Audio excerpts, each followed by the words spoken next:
Assalamualaikum warahmatullahi wabarakatuh. Halo semuanya, perkenalkan saya Ulwan Noval, peserta Diklatsar CPNS tahun 2022 BPSDM Provinsi Kalimantan Selatan, golongan 3, angkatan 33, kelompok 2 dengan nomor daftar hadir 18. Perkenankan saya kali ini untuk membagikan sebuah learning journal yang merupakan juga sekaligus tugas yang telah diberikan oleh Widya Iswara pengampu kami, yang terhormat Bapak Dr. Andes Saifur Rahman, Magister Pendidikan, dalam agenda 1, yakni wawasan kebangsaan dan nilai-nilai bela negara. Learning journal ini saya sajikan dengan sebuah mind map, dan kita akan sama-sama membreakdown apa saja yang ada dalam pembahasan wawasan kebangsaan dan nilai-nilai bela negara. Yuk, langsung aja kita cek mind mapnya. Nah, ini dia mind map yang telah dibuat sebelumnya.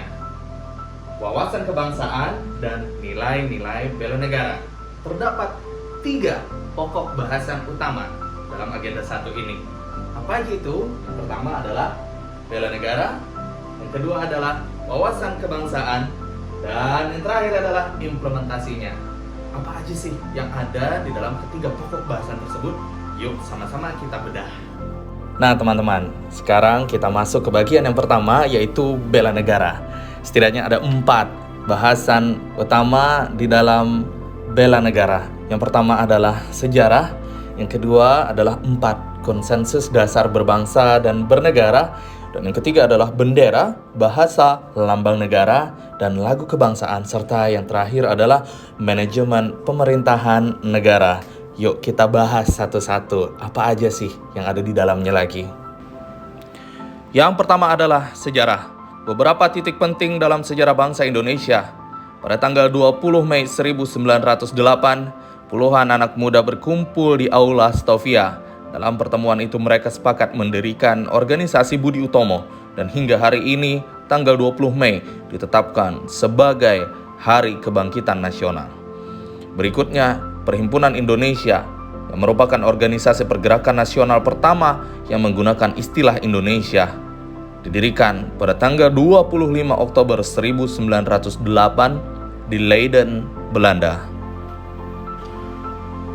Berikutnya pada tanggal 30 April 1926 di Jakarta diselenggarakan Kerapatan Besar Pemuda, atau yang kemudian terkenal dengan nama Kongres Pemuda Pertama, yang dihadiri oleh banyak wakil organisasi pemuda, sehingga diprakarsai untuk melaksanakan Kongres Pemuda yang kedua pada tanggal 27 hingga 28 Oktober 2 tahun berikutnya, 1928.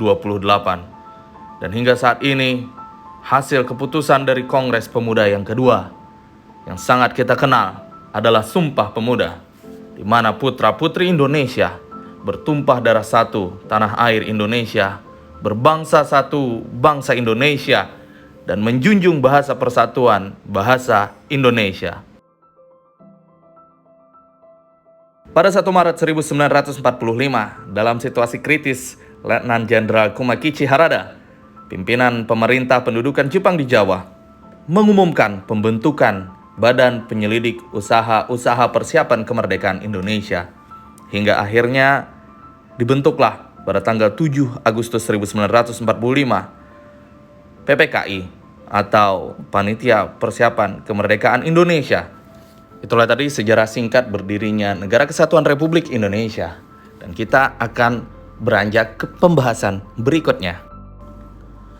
4 konsensus dasar berbangsa dan bernegara, atau 4 pilar utama dalam berbangsa dan bernegara di Indonesia.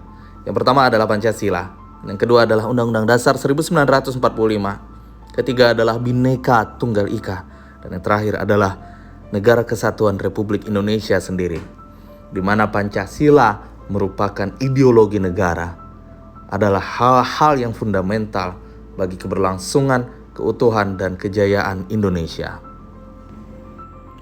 Bendera, bahasa, dan lambang negara serta lagu kebangsaan. Bendera Negara Kesatuan Republik Indonesia selanjutnya disebut bendera Sang Merah Putih. bahasa Indonesia yang dinyatakan sebagai bahasa resmi. Dan kemudian lambang negara Kesatuan Republik Indonesia adalah berbentuk Garuda Pancasila yang kepalanya menoleh lurus ke sebelah kanan. Perisai berupa jantung yang digantung dengan rantai pada leher Garuda dan semboyan Bhinneka Tunggal Ika ditulis di atas pita yang dicengkram oleh Garuda. Dan lagu kebangsaan adalah Indonesia Raya.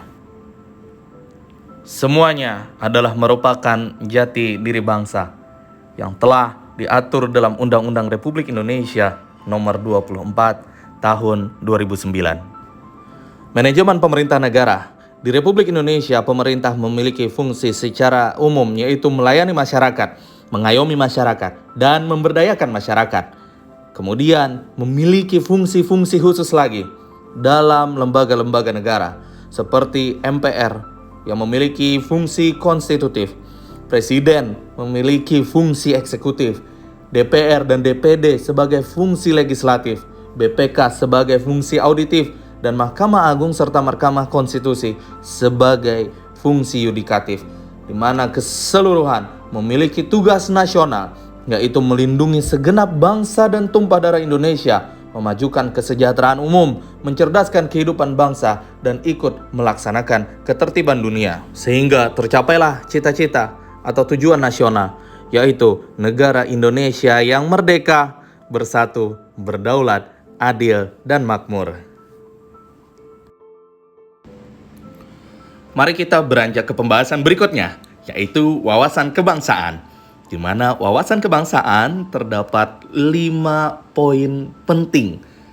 Yang pertama adalah cinta tanah air, yang dapat diwujudkan dengan bangga membeli dan menggunakan hasil produk anak negeri. Yang kedua adalah bangga berbangsa dan bernegara, dapat diwujudkan dengan tidak golput dan turut serta dalam pemilihan umum. Yang ketiga, mengamalkan nilai-nilai Pancasila dalam kehidupan sehari-hari adalah merupakan bentuk perwujudan setia pada Pancasila sebagai ideologi negara. Yang keempat, gemar membantu sesama, berpartisipasi aktif dalam pembangunan masyarakat, yakin dan percaya bahwa pengorbanan untuk bangsa dan negara tidaklah sia-sia, merupakan bentuk wujud rela berkorban untuk bangsa dan negara. Dan yang terakhir, kemampuan awal bela negara yang dilaksanakan dengan memiliki kecerdasan emosional, spiritual, dan intelijensia, serta senantiasa memelihara jiwa dan raga. Terakhir dan yang paling penting adalah implementasi. Bagaimana kita menerapkan wawasan kebangsaan dan nilai bela negara sebagai ASN, the chosen one, orang yang terpilih sebagai abdi negara yang melayani masyarakat. Nilai-nilai dasar bela negara seperti sebelumnya sudah dijelaskan dalam wawasan kebangsaan, nilai-nilai dasar bela negara juga termasuk daripada 5 poin tersebut, yaitu cinta tanah air, sadar berbangsa dan bernegara, setia pada Pancasila sebagai ideologi negara, rela berkorban untuk bangsa dan negara, serta kemampuan awal bela negara.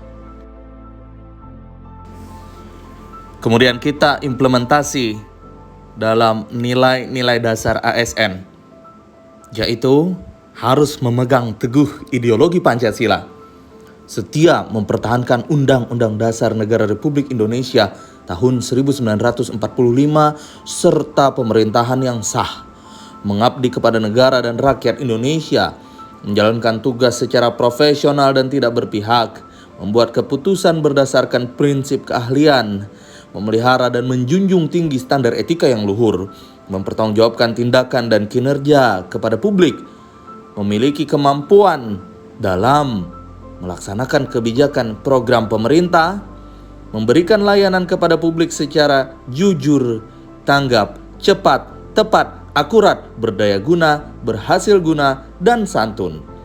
Mengutamakan kepemimpinan berkualitas tinggi, menghargai komunikasi, konsultasi, dan kerjasama, mengutamakan pencapaian hasil dan mendorong kinerja pegawai, mendorong kesetaraan dalam pekerjaan, dan meningkatkan efektivitas sistem pemerintahan yang demokratis sebagai perangkat sistem karier. Dan yang terakhir adalah fungsi ASN sebagai pelaksana kebijakan publik, pelayan publik, dan perekat serta pemersatu bangsa. Nah teman-teman, itulah tadi ulasan tentang mind map, wawasan kebangsaan, dan nilai-nilai bela negara yang menjadi tugas pada agenda 1 kali ini. Terima kasih sudah menyaksikan sampai selesai. Semoga bermanfaat dan mohon maaf apabila banyak kekurangan karena kesempurnaan hanya milik Allah. Sampai jumpa di lain kesempatan. Wassalamualaikum warahmatullahi wabarakatuh.